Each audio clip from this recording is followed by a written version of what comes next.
So I have Tom Rossiter, CEO of RESAAS, joining us on at Beyond the Box. So thanks so much, Tom, for coming on the show. Oh, no problem. Good morning, Mike. How you doing?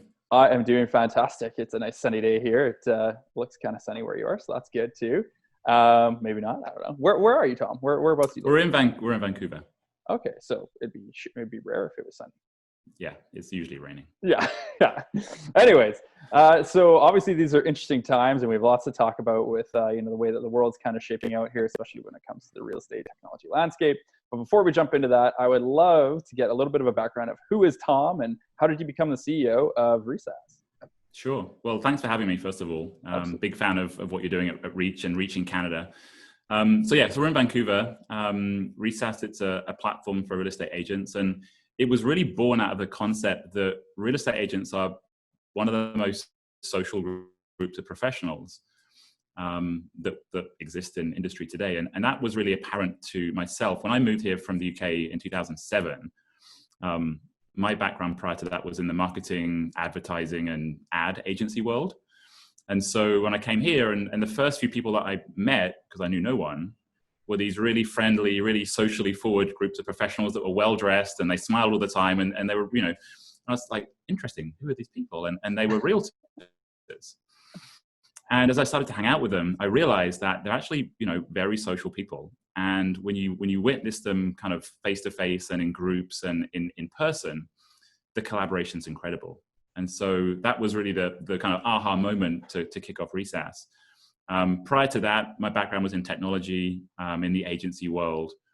And what brought me to Canada was really the lifestyle, the mountains. And what's been cool is being here for the past 13 years, I've got to see the technology landscape change. Okay, so Vancouver, they refer to as Silicon Valley North. We can get into this a little bit later, but there's a tremendous amount of incentives for tech companies to be in Canada and specifically in BC. Fascinating time to be in Canada in the tech landscape. Real estate has changed an awful lot in the time that I've been involved with it over the past decade or so. And so, it's a really fascinating time. And I think as you're seeing from your side of the ledger, Mike, it's there's a lot of change happening. And I think it's all for the good. Yeah, totally. So that's a very, very interesting how that all came to be. So explain this to me. So you're kind of an industry outsider, and you're a national outsider too. So you move countries, you come in from the marketing perspective, and you're like, I'm going to start a company in real estate technology. How does that talk me through that, the genesis of the idea and how that all kind of comes to work? Well, when you see real estate agents in real life collaborate at the brokerage office or at the golf club or at the bar or specifically at industry events, the quality of the content, the value that they get from talking to each other is second to none. And what was apparent to us when we started to research, like, how does this work really and how does it work at scale, was there was no scale story. Okay, so the principle was we take that incredible social interaction that agents have in real life and give them a way to do that where it's not just local, it's more national and perhaps global. And so the way that we did that was building what we originally called the real estate social network. So I remember when Facebook was everything, 10 years ago. Yeah, the good old days. The good old days. We thought, let's create a foundation for agents to be as social as they are in real life, but online, keep it industry only, so that the quality of the conversation, the data, the content's all to do with referrals and leads and listings and valuable content. And if we do that, then we give agents and perhaps their brokerages a way to generate more leads, generate more business, and share more information. That was what was missing before. Gotcha. So that was really the genesis for it. And what was interesting for us is that was our idea. And we just kind of spun it up and threw it at the wall and see what stuck. And it really caught fire quite quickly. And it was very apparent to us that agents were looking for a platform to broadcast who they were a little bit wider afield than their local market. And more than that, I think at more of an industry level, from a brokerage and a brand standpoint, there's a lot of those organizations that have a big footprint physically, but they didn't have the means to really unite their membership properly. And that was really, a big part of what we were doing is if we can bring agents together, first of all, it's great for the industry, but secondly, great for the brands, great for the brokerages, great for the organizations within real estate. So, okay, so that's awesome. So you've got the idea, obviously, let's create, you know, a LinkedIn meets Facebook, industry specific, but also a referral aggregation, national presence. So that's the idea. So what is RESAAS today? Well, RESAAS has really been born out of the activity that agents have used it for, right? Okay. So our idea was, let's create a world just for licensed agents. Let's digitize NAR, really. Okay. Let's create a digital version of all agents, right? Gotcha. It went global really quick because, as you know as well as I do, real estate's a global business. Yeah. So it's, you know, fast forward to today, we've got 485,000 agents that use our platform. Amazing. In 161 countries. Nice. Okay. Now, the majority of our usage is in the US because that's where we focus, and that's where I think there's the biggest problem that we solve, and perhaps the most inefficiency in the way that organized real estate is structured. Right. But what we saw pretty early on, Mike, was that agents really use RESAAS for a couple of main things. There was a lot of collaboration, a lot of discussion, a lot of great content sharing. But the two standouts were on a local level listings, as in, I've just got a listing, I've signed it this morning on a Thursday morning. It's going to take a week to ready it for the market, but I'm going to share it with my peer group now. So we saw a lot of pre-market listings hit our system first. Coming soon, if you will. Pre-coming soon. Yeah. Okay. Yeah, Gotcha. So we'll get into that later. And then at more of a national and global scale, we saw a ton of referrals, because I think that notion of, I'm an agent with a client and I want them moving somewhere else and searching for them on Google or trying to find an agent through looking them up in a directory, it didn't always yield the best results. And so if you think about it, when we've got this network of agents that was thriving, so it became a community, suddenly you give agents the great ability to find the right agent to refer their client to. And so our two standout trends, like pretty early on, that we've built a lot of our business around now is the high tempo, real-time nature of hot listings, especially in sellers markets, and referrals at a national and an international level. Very cool. And so when it comes to the referrals, your platform facilitates that end-to-end process from sending the referral, tracking it through, kind of making sure that connection's there. So if I'm an agent, it really broadens that opportunity for me to refer out my client base.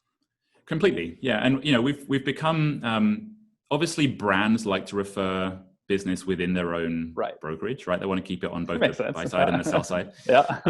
And we facilitate that. So our big platform has agents only, but we have every major brokerage represented. Right? Gotcha. It's a complete mix of all the different brokerages that exist, because you know as well as I do that it doesn't really matter which brokerage you're with. If I've got a requirement and you can fill it, it's Mike the agent that I'm dealing with, not Mike the agent with a certain brand. Yep. And so we do a lot of work with brokerages. We have an enterprise division that sells white labeled versions of RESAAS to the big brands, and we create a private world just for their agents inside our big ecosystem. Gotcha. But the real beauty is that you can start internally, you can start privately within a company, within a firm, within a brokerage, and try and do the referral that way. If it doesn't work, if perhaps there aren't agents in that market you're referring to, you can click a switch inside RESAAS and then open it up to the whole community of all agents that we have and get the referral done that way. So we've become very, very popular for certainly nationwide referrals and increasingly global as well. Gotcha. And so when it comes down to the agents that are utilizing your platform, is it kind of every agent? Is it more like the team leads? Is it more established agents? Like what? Who are, or is it everybody? It's certainly top agents use RESAAS, and we see that very, very clearly with the markets that we focus on a lot. We've worked really hard, Mike, to make sure that our product and our experience and our mobile apps are very suited to the industry. Okay, so it's widely known that the average age of a real estate agent is late 50s. Yep. And we found and we heard, and I think it's widely known, that a lot of technology that exists within real estate isn't designed to be used by people that are a little bit older. And so we've worked hard to make sure that our interface, our product, our technology is very clear, very simple, very efficient. And so we end up with a really good spectrum of agents that use our product. We have the top producing agents, the tech forward ones, the guys that have assistants and teams that run things for them. And they do very well using RESAAS. We also have agents that are, been around a while. Maybe they do less transactions, but they make up part of the market. And I think they're relieved and perhaps excited to find a product and a technology that they can use and that they enjoy making the most of, and that they get business and referrals from. Gotcha. And so when it comes to the agents, how do most of them hear about you? Is it through these larger deals that you have with the major franchises, or is it they come about you through, I'm actively looking for referrals and they find you online? Like how are your clients finding you guys the most?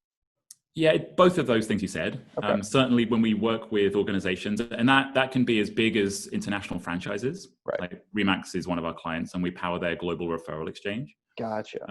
All the way through, large brokerages, small independent brokerages and teams. We work a lot with local real estate associations and MLSs. So those are more of the enterprise type of deals that we do, where we create a private world just for those members, right? So all agents as part of that organization can share the same data. That's a big part of where agents come from. We also have agents just join organically, whether being invited by another agent or just discovering us through word of mouth. Yep. So an example of that is, of our 485,000 agents, we've got 18,000 agents in Canada. Okay. And yet we haven't focused on Canada at all. So they've just joined, I think, from being invited by other agents or perhaps learning and reading about the volume of referrals that we do. That's 20% of the market, basically. It is, and and as you know, about a third to a half of the market aren't really that active anyway. So we definitely have the sharp end of the agents that are in this for business. Well, that's a good business model there, right there.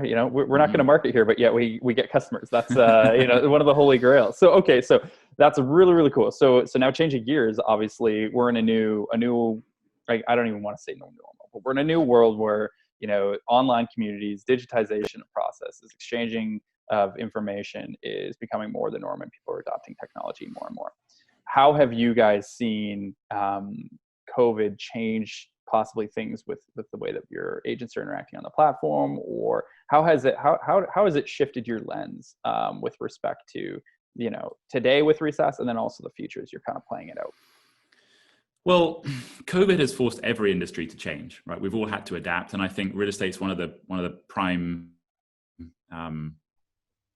victims of that, if you will. And I think real estate in general is sometimes slow to adopt change. And we've been saying for many years, technology can help real estate agents do better, and those that adopt it, we see it all the time, do really well. And those are a little bit shy to move forward, they're missing out. What COVID has done specifically in real estate is it's forced agents almost overnight to have to use technology more than they were before. Real estate is such a social, such a in-person industry, belly to belly, that when you can't do that, belly to belly, right? When you can't do that, then you have to find alternatives, right? So how do you do an open house when you can't have people in it? So there's all of these examples where agents have had to kind of scratch their head and reinvent how they've been doing things for a number of years. And honestly, Mike, RESAAS has never been busier. Our platform was built for this. The idea is you can be an agent, you still operate how you do now, but you use RESAAS as a technology extension to your business. And from doing that, things become a lot more efficient, and you end up with more business from doing so. So it's been fascinating for us to look at how this has really affected the industry. We're fortunate in that we have a macro view of things, right? We work with all these agents from all over the world, specifically in America, with all of these brokerages represented. And we get to see these really interesting trends. And the data that we gather, which is often unique, shows us really, really interesting pieces of information. So for example, the number of listings that we've been seeing in the last 3 months is unsurprisingly down. But the time that listings are out there before they close is also down, right? It's actually faster. So what does that tell us? It tells us that there's a supply shortage, right? Because people are not listing their homes. Don't come into my home right now. I don't want you to come through. Yeah. Totally. But it also tells us that if you are an agent and you win a listing and you're the selling agent, you'll probably sell it the same, if not more quickly than you would do normally, as long as it's obviously priced correctly. So it tells us, and this is something where agents look at these trends within RESAAS and they use it to kind of reinvent and refine their business model. If you're out there and you're pitching and you're trying to win listings, if you win that listing, the chances are you'll be okay and it will sell well and you'll do a deal. These are Very the kind cool. of things, these are the kind of things that we see from our kind of vantage point above, the local markets, and we can see things at a macro level.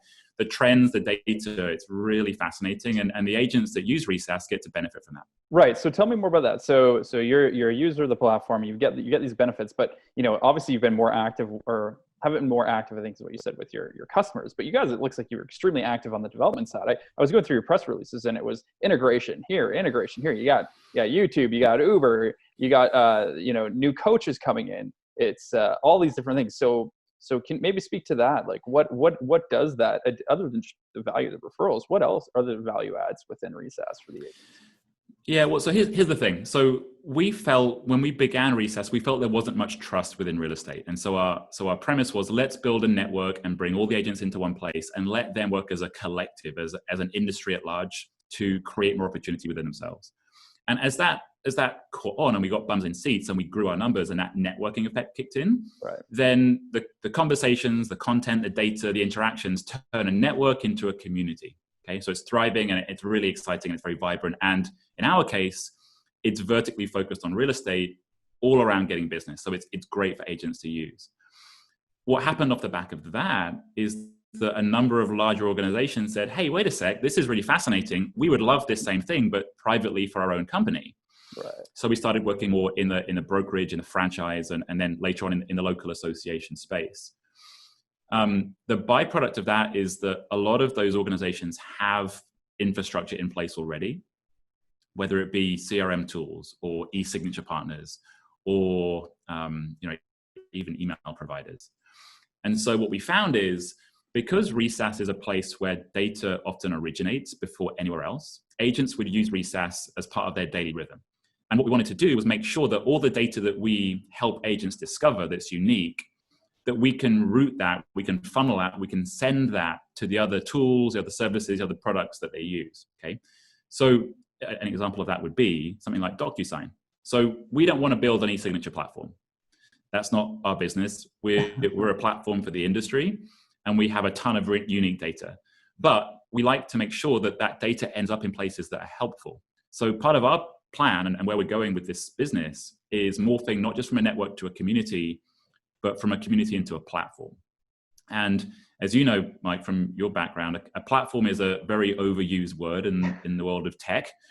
But we believe we've really created one because we do provide a foundation for the industry, and we do like to integrate with what we believe is best of breed other services. So if we can plug into an e-signature platform like DocuSign, or a CRM provider like Salesforce, or you mentioned Uber, YouTube, Vimeo, there's a lot of different products and companies that we see good agents use. And if we can plug into them and create these integrations that allow data to flow in the right way, that helps agents and helps the industry, then that's what we're all about. Love it. Love it. Well, and it's just, it's that whole trend where people are realizing that they need to deliver more value. And so what's the easiest way? Well, it's the integrations, but you got to be smart with the integrations, because if you do too many, right, it doesn't end up adding value and you're burdening your tech team, right? And you build up that technical debt. So it's that fine line. But when you have so many users giving you that feedback, it's like, well, this is what we need to do. And Compass is famous for this, right? They just say, hey, agents, tell us what you need, and then they just upvote it. Right. And so, you've got more agents in Compass telling you the exact same thing. So really, I'm sure helps streamline that. It does. And there's a real pattern. The top agents, regardless of which market they're in the world, certainly in the US, they often position themselves and market themselves in a certain fashion. And so part of what we like to do is look at what the top agents do in different markets and then educate the rest of our platform on what they can do to be the same. Real estate is such an aspirational industry. And you see it locally. If you're in Calgary like you are, who the top agents are because you see their face everywhere. And as an agent, you try and mirror what they do and work like they have worked to be as successful as they are. In our position as kind of overseeing the whole of, not the world in its entirety, but certainly the US, if we can see what the top agents in New York or LA or Austin or Miami or Seattle are doing, and we can let other agents learn from that and mirror how they run their business, then we can help elevate the professionalism within real estate. Gotcha. So building on that, can you give an example of some of the top trends that you're seeing from top agents right now with COVID that you guys are saying, okay, we need to help empower this, or where we've already helped to work with that one? What would be a good example? Well, so a couple of things. So COVID, if you didn't like your before COVID and you've just spent the last 3 months living in it, chances are you're going to want to move pretty soon. Okay, so there's a lot of talk around the surge that's coming. So it's really about making sure as an agent that you position yourself to capitalize on that. Okay, that's a fairly widely known standout opportunity that exists. The other piece to it is when it comes to where people live. And for a number of years, we've seen more and more of the population migrate into the cities because of work. And what we've all experienced over the last 2 or 3 months is that it's okay to work from home. And maybe, and we see it in the news all the time increasingly now, companies are okay with people working remote full time, right? So it's not just even work from home now, it's work from anywhere is a new trend we're seeing. Yeah. And so what's really interesting from our standpoint when it comes to real estate, and already, Mike, we're seeing referrals from cities out to the suburbs. And actually sometimes beyond that, from beyond the suburbs out to the countryside. Right. Because people realize that, okay, well, they're allowed to work remotely. It's actually working really well. They're still efficient. And they don't need to spend all of that money on housing in a city that's expensive for not much space. They can use that to get a much bigger place out in the sticks. Well, you got Shopify, Canada's largest company by market cap, is now digital by default, right? That followed on the back of Square and Twitter doing the exact same thing the week prior. And so now you have the ability to go and make Silicon Valley dollars, but conceivably from the Canadian perspective, you could go live your country fantasy life and pay $50,000 for a beautiful acreage, right? Like, why not? Yeah, it's an issue. It's so interesting that you're already seeing those trends, and so I'm gonna come back to that in a minute, but I want to switch gears quickly, because one of the other interesting things about RESAAS is very, very counterintuitive to most people in the tech space is you guys went the public route. So you've IPO'd, so you're publicly traded on the venture exchange, I believe. So the Toronto Stock Exchange, the venture exchange. Talk to me about the thought process and why you chose to go the public route instead of the more standard VC series A, B, C, D, and then IPO when you're further down the line. Well, we're in Canada, okay, and the Canadian investor market is more predisposed to the idea of investing in companies that go public that have the opportunity to be huge. They're more open to the venture mindset. Okay, if you think about Canadian investment over the years, it's been around mining and oil and gas and resource, where there's an idea and there's a possibility of a huge return.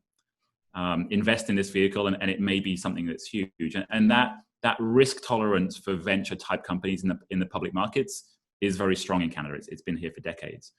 In the US, it's the opposite. And as we've traveled and given that all of our customers are in the United States, often when they learn that we're publicly traded, their eyebrows shoot off their forehead and they're like, what? Because it's just not done in the States, right? They often go the private route.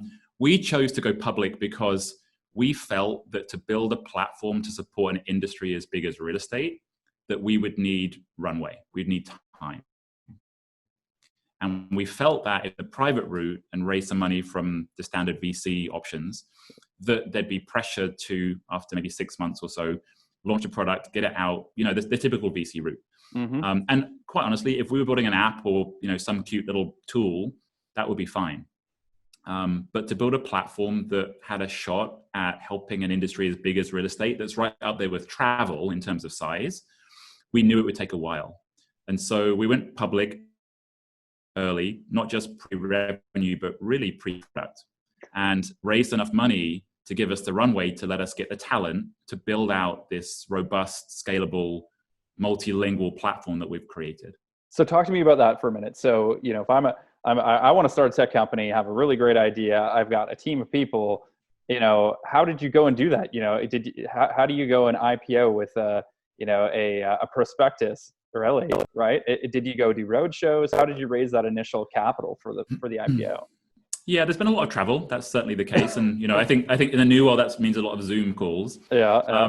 But yeah, it's more about, it's more about the commitment and the vision and the opportunity, right? And we realized early on that there was a gap within real estate. There wasn't a foundation to bring the industry together. It was very fragmented. It was very siloed. why don't we bring this principle of a foundation to an industry, of what's become a platform? And if we do that, and we can stand a shot at bringing together the best agents with the best brokerages and the best infrastructure and technology and tools and vendors into one place, then we've created a hugely valuable company. Right. And that was really the principle of the early message. There was a prototype that we had, but raising money through the public markets early on allowed us to hire the right talent. We worked closely with Microsoft in the early days and spent a lot of time at their campus in Redmond, just down across the border here, building out our platform. So our technology is all of our own. It's proven to scale.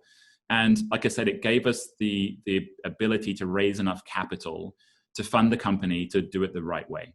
Gotcha. So going forward though, as a public co, and I mean, every company has reporting requirements, whether they be legal or to their investors. But as a public co, you're under an additional level of scrutiny. Have you found that is an additional burden, or it's just part of doing business, and that's just given the vision, the way that you had to go, that's just a necessary evil, for lack of a better word? Yeah, I mean, you're right. There's an overhead to running a public company. That's certainly the case. And it certainly feels in many occasions that you're running a business and you're running a public company, and they're sometimes separate. Yeah. But you look at the risk reward. It was certainly something that has been good to us. It was worth, and it is still worth, the overhead that's involved in terms of filing and disclosure requirements. But we've raised $32 million through the public market since we IPO'd. Wow. Okay, and from doing that, we've managed to become known across Canada and known in the US for a lot of different reasons, for a lot of great industry opportunities and for investment opportunities too. It's certainly surprising to Americans, but it's great because we provide a way for investors that understand the opportunity, that hopefully understand the space that they're about to invest in, to come in and be part of the company as it grows. And obviously, being public, there's liquidity. Okay? Right. So it's not like putting money into a private company where you may or may not see that come back, and you have to kind of wait for their IPO. With a public company, if you believe in the management team and you believe in their vision and you see proof and traction, and the liquidity piece is fantastic peace of mind that you can put some money in, and as it goes up, take some off the table and reinvest elsewhere if you choose to, or double down. So it's a great vehicle for savvy investors to actually benefit from the growth of the company. It's so interesting because nobody does it, right? And perhaps that's just simply, as you said, it's just the difference in the two markets. With the American, that's just the American mindset is to do a tech startup, you have to go private. Whereas in Canada, having our mining and our oil and gas roots, that it just seems to be more palatable, I suppose, on the Canadian side. And so I guess the question, in my head, and this is just something for a future thought, is, I wonder if that will be an emerging trend on the Canadian side, is if they look to RESAAS and say, hey, these guys did it, why shouldn't we go the venture exchange route? It seems like it made a lot of sense. Like, why couldn't we do that the same? Especially when you say, $32 million raised, like that's a big number, right? Like that's a number that makes headlines. It certainly is. And it's, we IPO'd, we raised $1.5 million at the IPO, okay, and then raised another $2 million about a month later, and then raised another $2 million later that year. So it's one of those things that you do it over time at the right valuation. So it's respectful to investors from a dilution standpoint. Yeah. But it's been good to us. And it, like I say, it's allowed us to build out the platform in accordance to our vision, which, it's certainly been the long road, but it's been the high road. And it means that, as you're now seeing with these news releases that you were doing your homework with, that we finally got a number of leading companies, leading brands, leading technology providers that now see the value in the platform that RESAAS has created. They want to be part of that. They want to be in our ecosystem, and they want to integrate. So we've certainly taken the time to do it the right way, and now it's really paying dividends. Love it. Okay, so that all is so interesting. I know there's going to be tons of founders watching this being like, I wonder if we should have gone the seed route or the Series A. So taking away interesting tidbits, going back to some of the things that you said before, based on what the emerging trends are that you're seeing within your platform, these things that a lot of people probably don't know. Maybe speak to sort of the top three, and then tell me, based on those trends, a year from now, what you would be speaking to as a keynote speaker at, say, an NAR annual or a Inman Connect conference, based on what you're seeing within the data and the platform.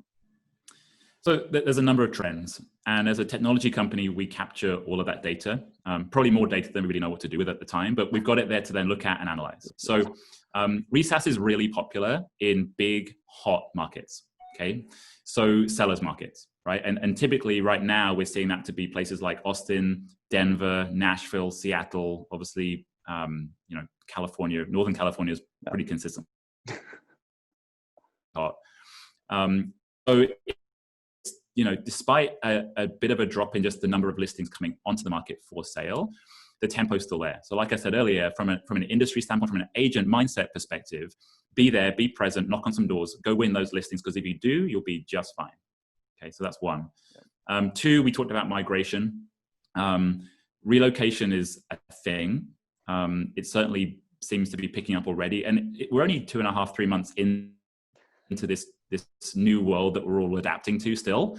And we're already seeing those trends, Mike. So it would seem logical to us that there's going to be a bigger wave coming off the back of that as people react more over time. Like it's still early in the cycle and we're already seeing those movements. Okay. So I think as an agent, you want to position yourself as being in the business of referrals and certainly receiving referrals. Because as you know, a referral from another agent is about the best kind of get. Yeah. And we're seeing that, more and more agents within our platform, we have a premium product that sends agents an instant alert to their phone when there's a referral land in their market. And the number of agents that are signing up to that so that they do get an alert and do stand an increased chance of winning that referral has certainly gone up in the last 2 or 3 months, which is fantastic. Yep.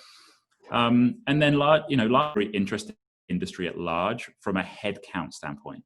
Okay, so NAR says they have 1.4 million members right now. On average, there's 5 million home transactions a year in the US. Correct, I think, talking to Lawrence Yun, who's the chief economist at NAR, that's going to be more like 3.5, maybe 4 million this year. So 4 million transactions, 1.4 million realtors in the US, like the ratio of deals per head is not great. And so I think what's going to happen is there's going to be a natural adjustment and a natural correction in the size of professionals in real estate. I think there'll be a lower number.